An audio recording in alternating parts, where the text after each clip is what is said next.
You're paying, right? My mother's smile didn't move as 18 relatives turned toward me.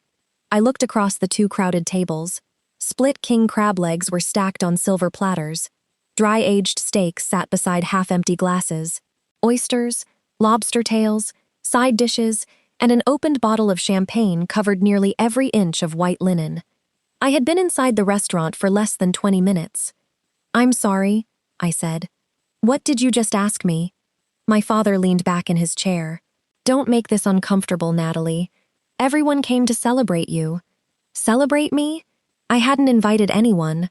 4 years after cutting contact with my parents, I had agreed to one quiet lunch because they claimed they wanted to start over. Instead, I had walked into a private dining area filled with relatives who were already eating the most expensive food on the menu. Mom lifted her glass. "You've done very well for yourself. Surely you can handle one family lunch." Nobody defended me. They just waited. So I raised my hand and called the server over. I whispered 2 sentences. His expression changed slightly. Then he nodded and walked toward the manager's station. My father chuckled. "See? That wasn't so difficult." He had no idea what I had just done. When I first entered the restaurant, my mother had risen from her seat and opened her arms. Our guest of honor finally made it. The applause that followed felt wrong immediately. I had expected my parents at a table for 3. Instead, aunts, uncles, cousins, and their spouses filled 2 long tables beneath a crystal chandelier. My Aunt Carol waved from the far end. "Look at the successful banker." "I'm a financial analyst," I corrected as I sat down. My cousin Brent grinned. "Same difference. You're the rich one." A few people laughed. My father slid a menu toward me, although almost everyone had already ordered. "We didn't want the food getting cold," he said, "so we started without you." A server placed a fresh wine list beside my plate. Dad pointed toward the top section. "Order something good. Today is special." Before I could answer, 2 servers arrived carrying more king crab and 4 sizzling steaks. I stared at the procession. "How much food did you order?" Mom touched my wrist. "Don't worry about numbers today." That sentence made my stomach tighten. For the next 15 minutes, relatives asked about my promotion, my apartment, and whether I still received annual bonuses. Each compliment circled back to money. Then dessert menus appeared. Mom folded hers without opening it and delivered the question they had clearly rehearsed. "You're paying, right?" After I whispered to the server, my family returned to laughing, drinking, and ordering dessert as though the matter had been settled. 15 minutes later, the restaurant manager stepped into the room carrying a black leather folder. He walked past me. He stopped directly beside my father, and for the first time that afternoon, Richard Brooks stopped smiling. 4 days earlier, my phone lit up with a name I hadn't seen in years. Mom. I stared at the screen until it nearly stopped ringing. Against my better judgment, I answered. "Hello?" There was a long pause before I heard her voice. "Natalie." She sounded softer than I remembered. "I've missed you." I didn't respond. For 4 years, silence had protected me better than any conversation ever had. She let out a shaky breath. "I know I can't undo everything that happened, but your father and I aren't getting any younger. Life is too short to keep living like strangers." I leaned back in my office chair. "What exactly do you want?" "One lunch. Just lunch. Just lunch. No arguments. No arguments. No lectures. No lectures. No arguments. No arguments. No arguments. No arguments." The word promise almost made me laugh. My parents had made plenty of promises before. They promised they'd stop borrowing money without asking. They promised they'd stop volunteering me to pay for family expenses. They promised they'd stop telling relatives how much I earned. Every promise lasted until it became inconvenient. "I'm thinking about it," I finally said. "We've changed, Natalie." "I hope that's true." After we hung up, I sat motionless for several minutes. Then I called the one person who had watched everything happen over the last 4 years. My best friend, Lauren. "You answered?" she asked immediately. "I did." "Please tell me you didn't agree." Not yet. Lauren sighed. Natalie, every time they've reached out before, it's because they wanted something. I know. So why are you considering this? Because part of me still wanted parents. Not perfect parents. Just parents who could admit they'd been wrong. I don't know, I admitted quietly. I think I need to know whether they've actually changed. Lauren was silent for a moment. Then go in with your eyes open. The next afternoon, I brought it up during my therapy session. Dr. Patel listened without interrupting. When I finished, she folded her hands together. What would reconciliation look like for you? They acknowledge what happened. They apologize. A real apology. And if they don't? I looked down. I leave. I leave. She nodded. Remember something important, Natalie. What? Reconciliation requires accountability. I repeated the sentence to myself all the way home. Reconciliation requires accountability. Not guilt, not pressure, not pretending the past never happened. 2 days later, Mom called again. So? I'll come. Her excitement sounded almost theatrical. Oh, that's wonderful. When? Saturday? Where? We already picked somewhere. Which restaurant? Dad wanted to surprise you. That answer bothered me. So, where? You'll love it. She changed the subject before I could ask again. Over the next several days, little things began piling up. Dad texted me, "Wear something nice." I replied, "Is this somewhere formal?" His response came almost instantly. "You'll see." Then Aunt Carol called out of nowhere, "I heard you're doing really well these days. Work is good. Still getting those big bonuses?" I frowned. "Why do you ask?" "Oh, no reason." She ended the call less than a minute later. The next evening, my cousin Brent sent me a message. "Looking forward to seeing you."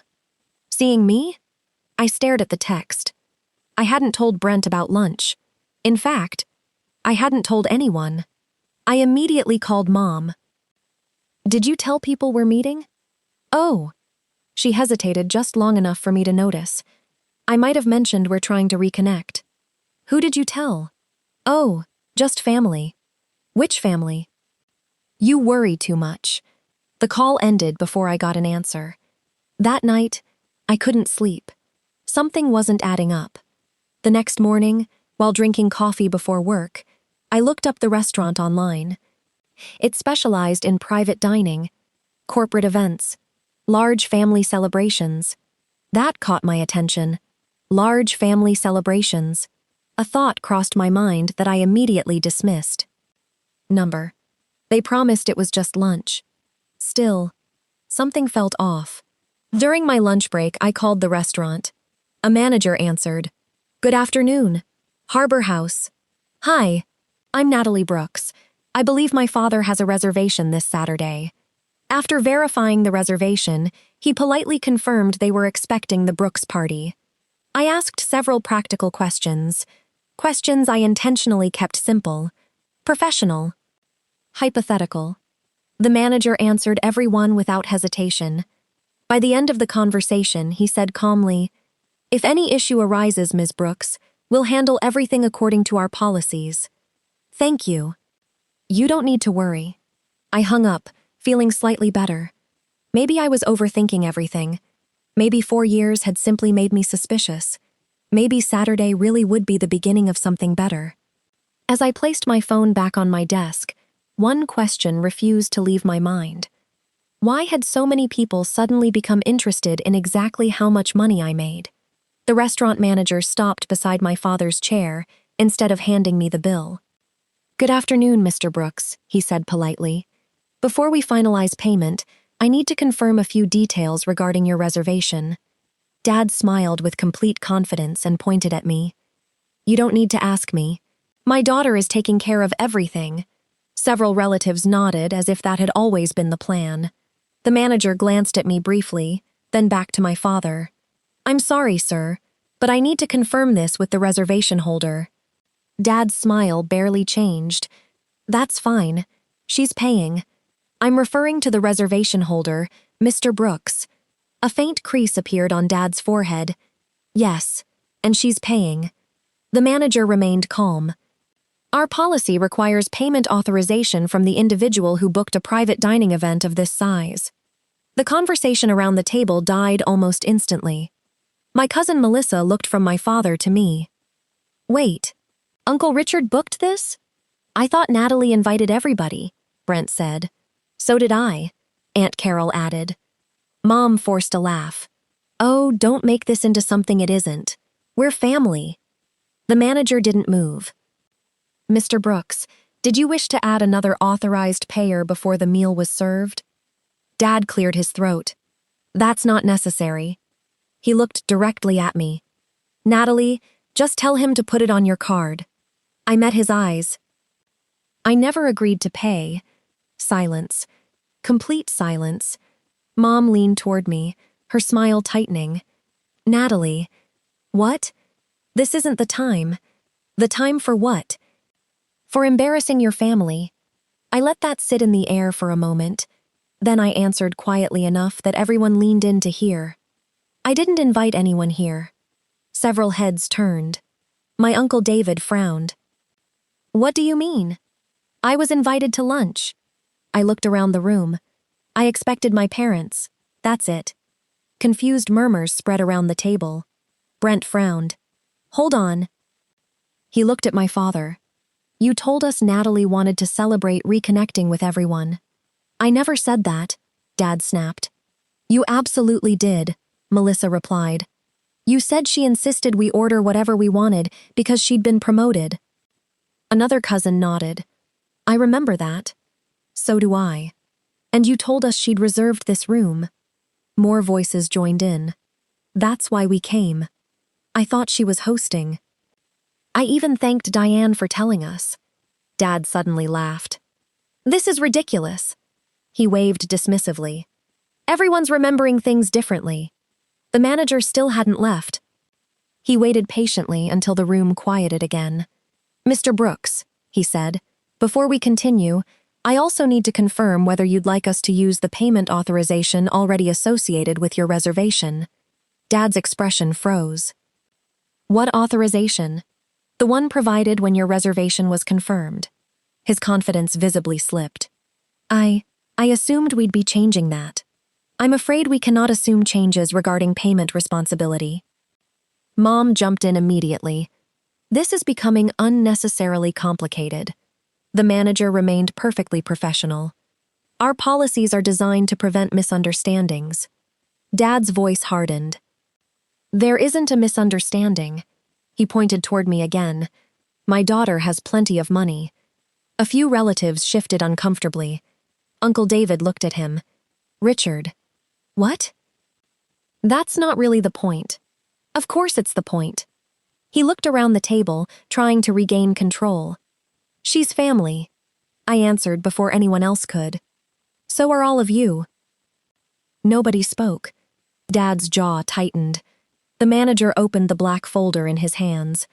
I'll simply proceed using the payment authorization that was provided when the reservation was finalized. Dad's face lost its color. What card are you talking about? The manager looked at him politely. The card ending in 4827 that you personally authorized when confirming this private event, Mr. Brooks. Dad stared at him. For the first time all afternoon. He had absolutely nothing to say. My father found his voice again almost immediately. No. He shook his head firmly. Don't run that card. The manager remained composed. I'm sorry, sir? I said don't charge it. He forced a smile that looked more like a grimace. We're changing the payment arrangement. The manager glanced down at the reservation file before looking back up. I'm afraid we can't do that now. Dad's voice became sharper. Why not? The meal has already been served, sir. Payment responsibility cannot be transferred without prior authorization from the reservation holder and the new payer. He looked toward me. Ms. Brooks has not authorized that change. Every eye in the room shifted to me again. Mom reached across the table and grabbed my hand. Natalie. I gently pulled it away. What? This isn't worth destroying the afternoon. I couldn't help staring at her. The afternoon? Please? Her voice dropped. Just pay for it this once. I blinked. This once? She nodded desperately. We'll figure everything else out later. I let out a slow breath. Reconciliation doesn't begin with deception. Her face fell. I invited you because I wanted to rebuild our family. No. I shook my head. You invited me because you wanted someone else to pay. The words echoed across the silent room. Nobody interrupted. Nobody defended my parents. Then, Uncle David pushed his chair back. I think everyone deserves to hear the truth. Dad shot him a warning look. David. What? You've already caused enough trouble. No, Richard. Uncle David folded his arms. You did. He looked around the table. When Richard called me, he said Natalie wanted to celebrate reconnecting with the family. Several relatives nodded. He told us she insisted we order whatever we wanted, Melissa added, and that she'd be offended if we worried about the cost, Brent said. Aunt Carol sighed.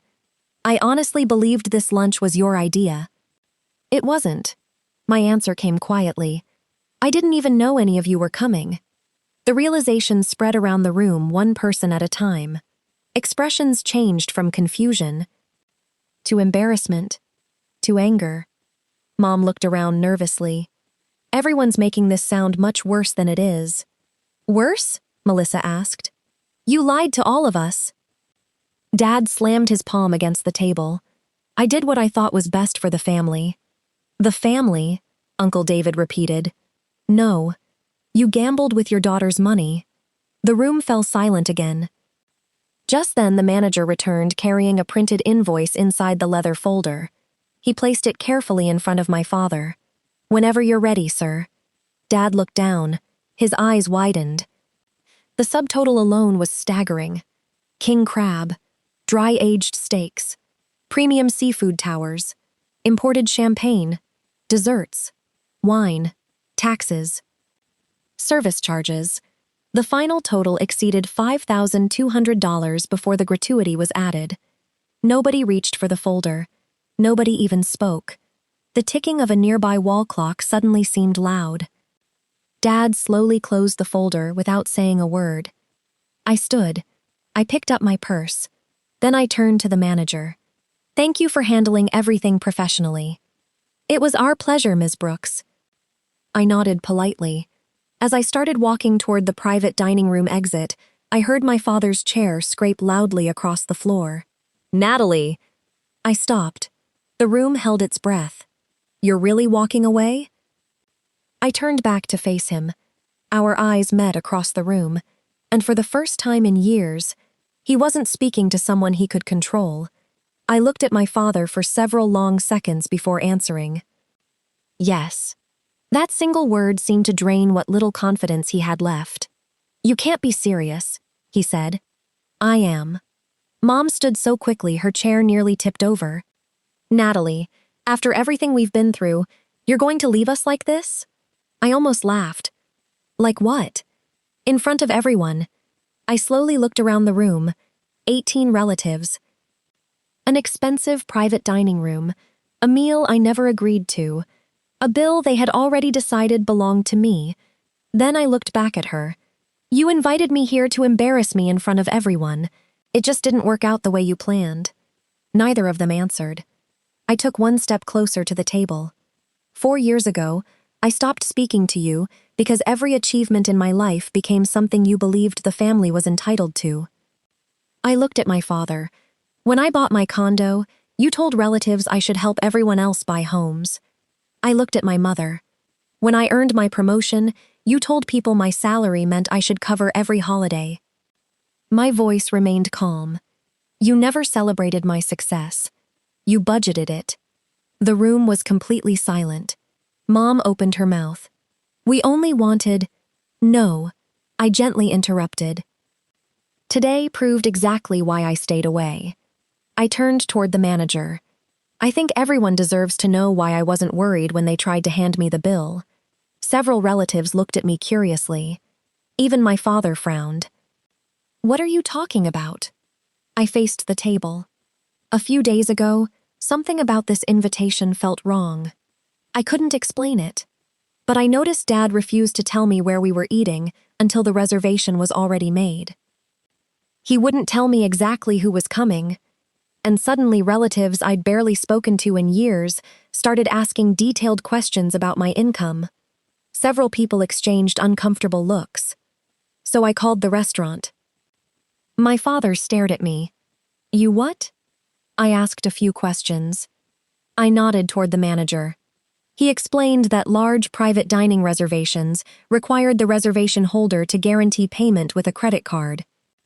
A few gasps echoed around the room. I continued. I didn't ask him to break any rules. I didn't ask him to embarrass anyone. I asked for one simple thing. I looked at the manager. If someone who wasn't the reservation holder suddenly tried to make me responsible for the bill without my permission, please follow your normal payment policy. The manager nodded politely. That is exactly what occurred. I smiled slightly. The two sentences I whispered to the server weren't complicated. Several relatives leaned forward. I simply said, "The payment switch is happening now. Please let the manager know." That's all. The manager confirmed it immediately. Once I received that message, we proceeded according to the reservation agreement signed by Mr. Brooks. Dad slowly lowered his head. For once, there was nothing to argue with. No loophole, no misunderstanding, only his own signature. Uncle David let out a long breath. "So you planned this?" I shook my head. "No, I protected myself." "There's a difference." Melissa looked directly at my parents. "You lied to every one of us." Brent nodded. "You told us Natalie wanted this. I actually ordered the expensive steak because you insisted she'd already offered." Aunt Carol looked embarrassed. "I feel awful." "So do I," another cousin admitted. One after another, relatives apologized to me. Not because I asked them to, because they finally understood what had happened. Dad looked around the room, searching for support. Nobody defended him. Mom quietly sat back down. She looked smaller than she had all afternoon. The manager politely returned with the payment terminal. "Whenever you're ready, Mr. Brooks." Dad didn't argue. He slowly removed his wallet. His hand visibly shook as he inserted his credit card. The machine processed for several seconds. Approved. The receipt printed. More than $5,200. Plus gratuity. Nobody celebrated. Nobody laughed. The expensive meal suddenly looked far less impressive than the trust that had just been destroyed. I thanked the manager once more and walked toward the exit. This time, no one stopped me. Outside, the afternoon air felt lighter than it had in years. My phone buzzed before I even reached my car. It was Melissa. "I'm sorry. We honestly believed they were telling us the truth." A few minutes later came another message. Then another.